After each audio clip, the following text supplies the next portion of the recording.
오늘 함께 나누실 말씀은요, 창세기 12장 10절로 20절의 말씀입니다. 창세기 12장의 말씀은 저희가 너무나 잘 아는 그러한 본문입니다.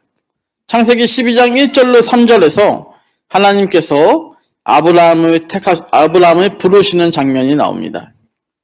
하나님은 아브라함에게 아브라함이 처한 환경을 떠나서 하나님께서 아브라함에게 보여주실 그 땅으로 가라라는 명령을 하시고 아브라함은 그것을 믿음으로 취하게 됩니다. 그의 행동은 믿음이 없이는 하지 못했을 행동입니다.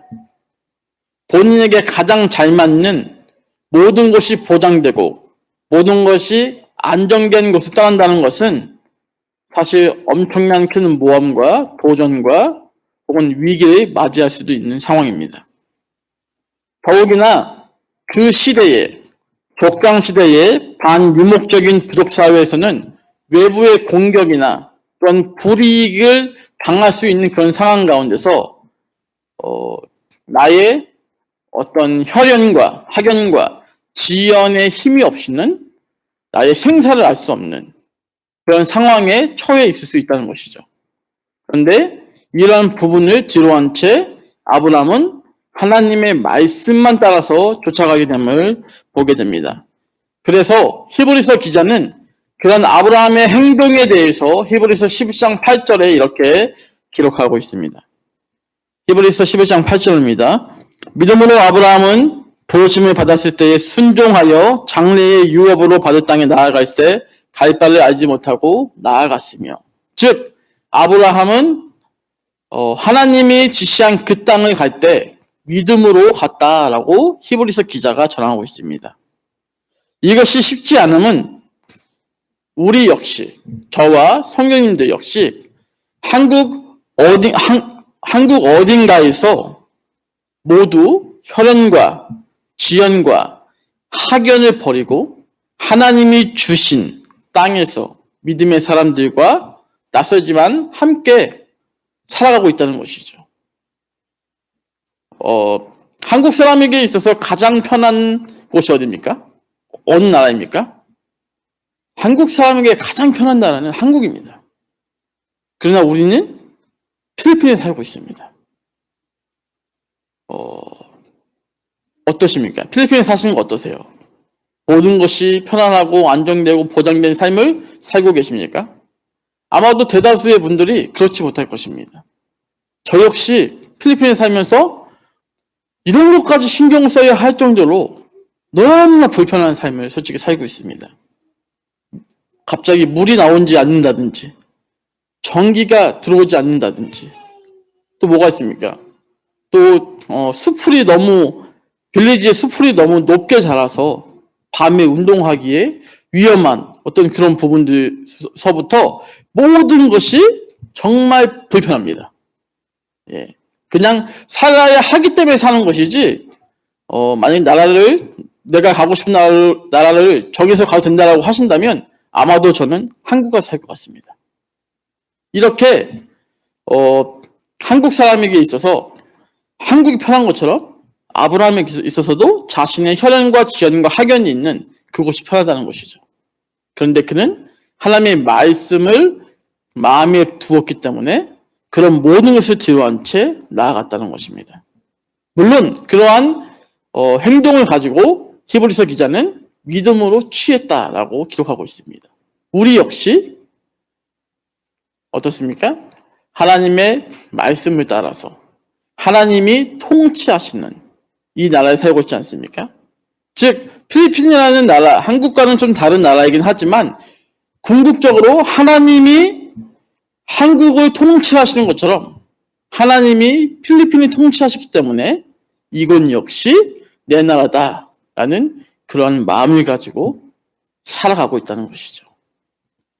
본문의 아브라함 역시 그렇게 하나님의 약속을 받고 믿음으로 하나님이 보여주신 땅으로 이동하게 됩니다. 그리고 하나님은 창세기 12장 1절로 3절에 2절로 3절의 말씀에서 아브라함에게 4가지를 약속하시게 됩니다. 첫 번째로 내가 너로 큰 민족을 이루고 내게 복을 주고 내 이름을 창대케 하고 너는 복이 될지라라고 말씀하십니다. 그리고 3절의 말씀에서도 너를 축복하는 자에게 내가 축복하고 너를 저주하는 자에게 내가 저주하리니 라면서 땅의 모든 족속이 아브라함을 통해서 복을 얻을 것이다 라고 말씀하고 있습니다. 즉 아브라함이 복의 통로가 되게 하시겠다라는 말씀입니다. 그러나 이러한 복의 통로의 특권은 단지 아브라함에게만 주어진 것은 아닙니다.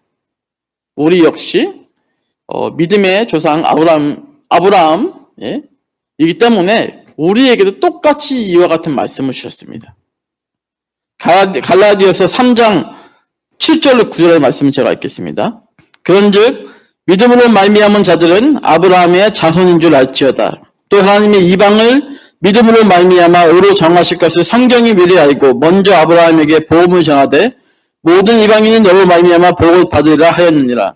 그러므로 믿음으로 말미암은 자는 믿음이 있는 아브라함과 함께 복을 받느니라 라고 기록하고 있습니다. 즉 이 말씀은 아브라함에게만 주신 것이 아니라 아브라함의 후손인 저희들에게도 똑같이 우리가 복의 통로가 된다라고 말씀하고 있는 구절입니다. 창세기 12장 4절 말씀에 이에 아브라함은 여호와의 말씀을 따라갔고 라고 기록하고 있습니다. 그리고 아브라함은 그의 아내 사레와 조카 롯과 하란에서 모은 모든 소유와 얻은 사람들을 이끌고 가나안 땅, 즉 하나님이 주시겠다고 하는 그 땅으로 들어가게 됩니다. 그리고 그 땅을 밟으면서 하나님께 단을 쌓고 제사를 드리는 그런 장면을 12장 7절에서 마주하게 됩니다. 바로 그때 하나님은 아브라함에게 내가 이 땅을 네 자손에게 주겠다라고 말씀하십니다. 그리고 8절로 이어서 아브라함은 베델 동쪽 산으로 점점 옮겨가게 되고 단을 쌓고 여호와의 이름을 부르다가 그 구절에 이르러서 남방으로 옮겨갔다라고 기록하고 있습니다. 그런데 오늘 문제인 10절의 말씀, 오늘 말씀이 10절에서 20절 아닙니까? 말씀의 제목은 약속을 이행하시는 하나님입니다. 그런데 오늘 말씀이 이 10절의 말씀에서 하나님께서 지시한 그 땅에 기근이 듦을 알게 됩니다. 믿음으로 갔는데 그 땅에 기근이 생긴 것입니다. 어떻게 하면 좋을까요? 그래도 믿음으로 갔으니 믿음으로 그것을 정면 돌파해야 하는데 아브라함은 그렇게 하지 못했습니다. 아브라함은 그 땅에 그 기근을 피해서 애굽으로 내려가는 것을 보게 됩니다. 하나님이 지시한 땅은 애굽이 아닌 가나안 사람이 거주하고 있는 가나안 땅이었습니다.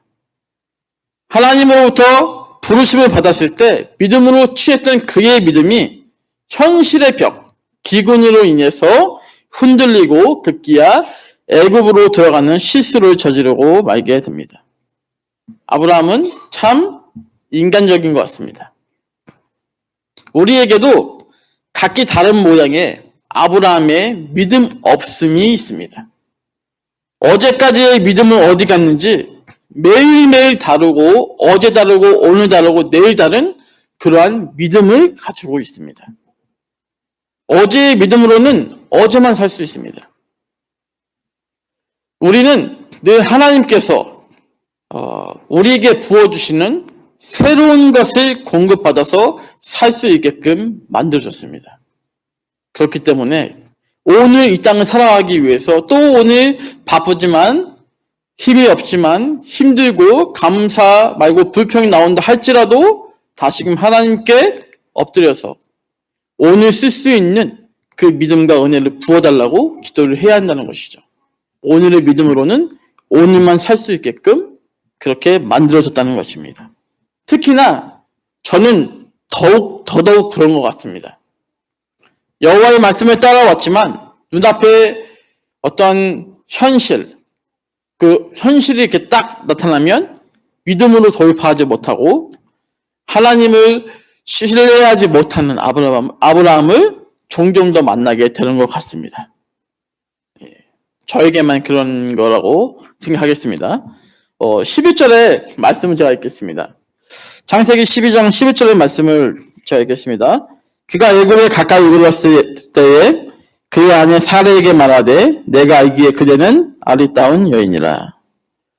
12절입니다. 애굽 사람이 그대를 볼 때에 이르기를 이는 그의 아내라 하여 나는 죽이고 그대는 살리리니. 13절입니다.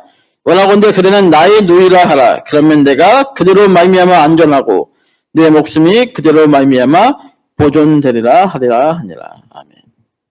어제의 믿음 있음이 오늘의 믿음 없음으로 변화하는 실정을 보시고 있습니다.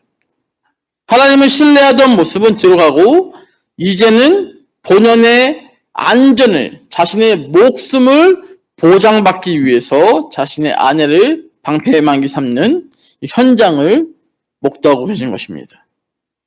갈 바를 알지 못함에도 믿음으로 그 길을 취했던 아브라함, 그리고 그가 가졌던 하나님에 대한 신뢰가 사라지게 되므로 하나님께서는 아브라함에게 창세기 12장 2절로 3절에 약속하신 말씀들을 그는 잊어버리게 됩니다.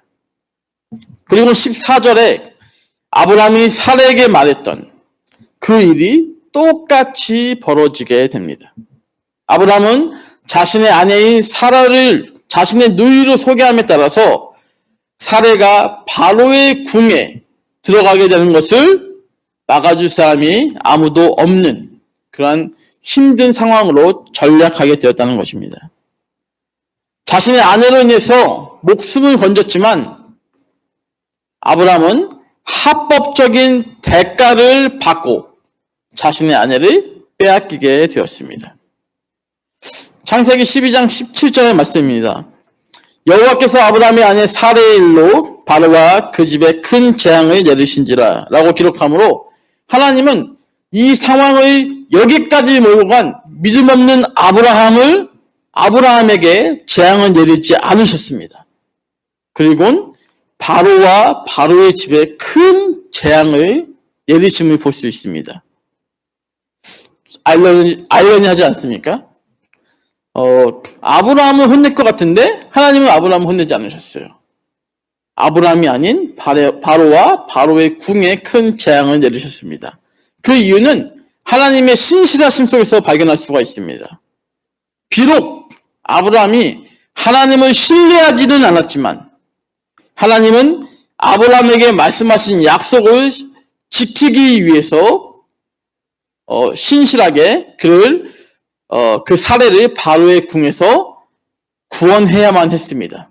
왜냐하면 창세기 12장 2절의 그 약속을 지키시기 위해 하나님은 반드시 사례를 그 궁에서 지켜야 했다는 것입니다. 즉 아브라함에게 하신 약속의 성취가 아브라함이 아닌 하나님의 손에 달려있음을 보여주신 대목입니다. 그렇기 때문에 하나님이 포기하지 않는 인생들을 저희가 포기하면 안 됩니다. 그것이 힘들다 할지라도 하나님이 포기하지 않으셨으면 하나님의 신실하신 약속을 붙잡고 하나님께서 나를 통해서 지금은 내 앞길이 보이지 않지만 하나님께서 그 길을 완성해 나갈 것이다 라는 믿음이 우리 가운데 있어야 한다는 것입니다. 아브라함의 뜻은 높은 아버지 혹은 고귀한 아버지라는 뜻을 가지고 있습니다. 그러나 아브라함의 뜻은 많은 무리의 아버지, 여러 민족의 아버지라는 뜻입니다. 하나님은 그분의 신실함으로 아브라함을 아브라함 되게 하십니다. 아브라함의 인생의 그래프가 그 심장박동 아시죠? heartbeat 이렇게 오락내락거리는 그런 심장 박동 표시같이 혹은 롤러코스터와 같이 오르락내리락 거리는 인생의 도표를 보게 됩니다. 아브라함이 매번 믿음이 있었던 것은 아니거든요. 어느 날은 엄청난 믿음의 소유자였다가 또 그 다음 날은 또 한없이 꼬꾸라지는 약한 인간일 뿐이고 또 어느 날은 또다시 올라가는 어떤 인생의 높낮이가 롤러코스터와 같이 그렇다는 것을 성경을 통해서 저희가 알 수가 있습니다. 그러나 이러한 것이 아브라함에게만 있는 것이 아니라 우리의 인생의 그래프와도 똑같다는 것입니다. 여기서 하나님이 그 인생의 그래프에 함께 하시면 그것이 아무리 높고 낮음이 있다 할지라도 하나님께서 그것들을 끝까지 우리를 잡아서 그 약속 가운데서 완성해 나간다는 것입니다. 그러나 하나님이 없는 삶은 죽은 것과 같은, 일직선과 같은 그런 삶을 살게 된다는 것이죠. 제가 이곳 필리핀에서 10년 정도의 사역을 마치고 좀 몸이 좋지 않아서 한국에 들어갔다가 앞으로의 방향을 놓고 기도를 하고 있었던 데가 있었습니다. 그때 주위의 선교사님께서 GMS에 대해서 말씀해 주셨고 제가 10년씩이나 됐는데 누군가에게 간섭을 받으면서 그러한 선교 단체에 들어가는 것이 맞는가라는 부분에 있어서 고민을 많이 했었을 때가 있었습니다. 그러나 저희 부부가 어떤 그 선교사 어떤 교육을 받지 못했기 때문에 이번 팬데믹 기간에 좀 받으면 좋겠다라고 해서 저희가 GMS 선교사 훈련을 받게 되었습니다. 받으면서도 참 쉽지 않았던 것 같습니다. 예, 쉽지 않았고 이걸 내가 왜 받아야 하는가라는 그런 궁금증이 6주 내내 있었던 것 같습니다.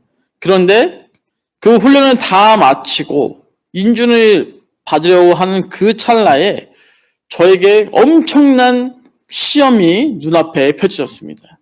그것은 무엇이었냐면 현재 저희가 당시에 지원받고 있던 선교비에서 4분의 1을 띄어서 그것을 어떤 그 선교사 노후 자금을 위해, 안식년을 위해, 또 보험을 위해 그렇게 행정비를 또 줘가면서 줘야 하는 그런 상황이 있었습니다. 그 부분에 있어서 지금 내가 선교비를 더 받아도 사역이 힘든 판에 물론 그것이 나에게 나중에 후에 도움이 되는 것은 알지만 지금 여기서 4분의 1을 띄어서 그것에 넣는다는 것이 저의 셈법으로는 도저히 답이 나오지 않았던 적이 있었습니다. 그래서 그것을 놓고 인준을 받는 것이 맞는가 틀린가에 대해서 고민을 정말 많이 하고 기도를 많이 했을 때가 있었거든요. 그렇게 어느 날은 살 수 있다. 하나님이 분명히 챙겨주실 것이다. 그 갑절의 것을 주실 것이다 라는 믿음이 있지만 또 한편으로는 과연 그게 가능할까? 그런 부분에 있어서 엄청난 그 딜레마가 좀 있었던 적이 있었습니다. 그런 부분에 있어서 제가 좀 고민하고 기도하고 있을 때 저희 그 파선교 장로님께서 이런 말씀하셨어요. 왜 그것을 선교사님의 셈법으로는 도저히 나오지 않을 것입니다. 그것은 풀 수가 없는 거다. 풀 수가 없는 거다. 그러면서 자신의 인생을 빗대어서 말씀해 주신 거예요. 하나님의 계산법은 이와 다르다. 그러면서 저에게 어떤 도전과 위로와 어떤 그런 응원의 말씀을 주셨습니다. 그 말씀을 듣고서도 뒤돌아서면 저 혼자 계산기를 들고서 두드려 봅니다. 이게 과연 몇천 페소가 남을 것인가? 이걸로 나는 무엇을 할 수 있을 것인가에 대해서 끊임없이 생각했거든요. 그때 제가 생각했을 때 만약에 이 정도라면 저는 살도 많이 빠져야 하고 또 분명 어딘가 하나 좀 부족해야 되는 그런 상황이었을 것입니다. 그러나 성도님들이 보시기에 저희가 어떻습니까? 저는 더욱더 풍만해졌습니다. 예, 살도 정상으로 돌아왔고 더 쪘습니다. 그것은 하나님께서 굶기시지 않는다는 것을 알았습니다. 하나님께서는 그냥 저를 광야에 던져놓고 아무것도 하지 않는 하나님이 아니시라는 것을 알았습니다. 단지 저에게 믿음이 없었을 뿐입니다. 하나님이 저의 인생을 쭉 45년의 인생을 쭉 보면 모든 것이 다 은혜였다라고 제가 입술로의 고백은 하지만 정작 그런 어려움이 있을 때 과연 하나님이 또 마음이 바뀌시면 어떡하지? 라는 이러한 쓸데없는 그러한 걱정거리를 안고 살았던 것 같습니다. 저뿐만 아니라 성도님들도 믿음의 여정을 가시다 보면 믿음으로 내가 그것을 취했고 순종으로 하는 마음으로 그런 상황을 취했으면서도 현실에 가로막히는 벽을 많이 만나게 될 것입니다. 그러나 제가 말씀드리고 싶은 것은 오늘 이제 2022년이 얼마 안 남았지만 저희 교회의 표가 무엇입니까? 믿음으로 돌파하라입니다. 그런 부분들 역시 그냥 하나님께 맡겨드리는 것. 하나님의 손에 올려놓는 것이 믿음입니다. 올려놓고 그 다음에 그것을 걱정하지 않는 것. 의심하지 않는 것. 이미 제 손에 있던 사탕이 누군가에게 갔다면 그것은 더 이상 제 것이 아닙니다. 걱정도 똑같습니다. 많은 문제와 걱정이 있죠. 그러나 그것을 하나님에게 넘겨놓았다면 그 다음부터는 하나님이 알아서 하시는 겁니다. 하나님이 신실한 하나님의 은혜로 그것을 완성시키기 때문에 우리는 그저 맡겨드리는 것까지가 우리의 숙제라고 생각합니다. 그것이 믿음이라는 것입니다. 하나님은 이러한 아브라함에게 하나님의 신실하신 방법과 약속을 지키시기 위해 하나님의 방법으로 그에게 부까지 재물까지 더해 주시면서 다시 그를 허락하신 땅으로 인도하시는 것을 보게 됩니다. 믿음이라는 것이 눈에 잘 보이지가 않습니다. 이 출애굽의 상황에서 앞에는 홍해가 있고 뒤에는 애굽의 군대 사이에 놓인 이스라엘의 백성의 모습 속에서 출애굽기 14장 21절로 하나님은 큰 동풍이 밤새도록 바닷물을 흘러가게 하시어 물이 갈라져 바다가 마른 땅에 되게 하셨습니다. 그런 광경을 모세 옆에서 바로 그것을 본 사람들도 있습니다. 그 사람들은 믿음이 매우 강해졌겠죠. 또한 반대로 그 무리의 맨 뒤에서 애굽의 군대가 한치 앞까지 온 것을 목도하면서 내가 죽을 것인가, 내가 살 것인가, 이 절박한 시간 가운데 놓여 있는 사람도 있었을 것이라는 것입니다. 그러면 모세는 출애굽기 14장 13절에 이렇게 기록합니다. 두려워하지 말고 가만히 서서 여호와께서 오늘 너희를 위하여 행하시는 구원을 보라. 이렇게 이야기합니다. 여기에서 두려워하지 말고 가만히 서서 여호와께서 오늘 너희를 위하여 행하시는 구원을 보라 까지가 믿음인 것입니다. 그것이 믿음입니다. 이러한 믿음의 소유자가 다 되시기를 주님의 이름으로 축원드립니다.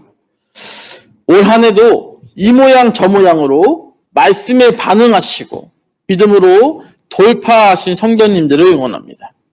다가오는 2023년 더더욱 하나님의 말씀을 붙드시고 부어주실 그 은혜를 사모하시기를 바랍니다. 믿음의 길을 묵묵히 가시는 성도님들이 되시기를 주님의 이름으로 축원드립니다. 기도하시겠습니다.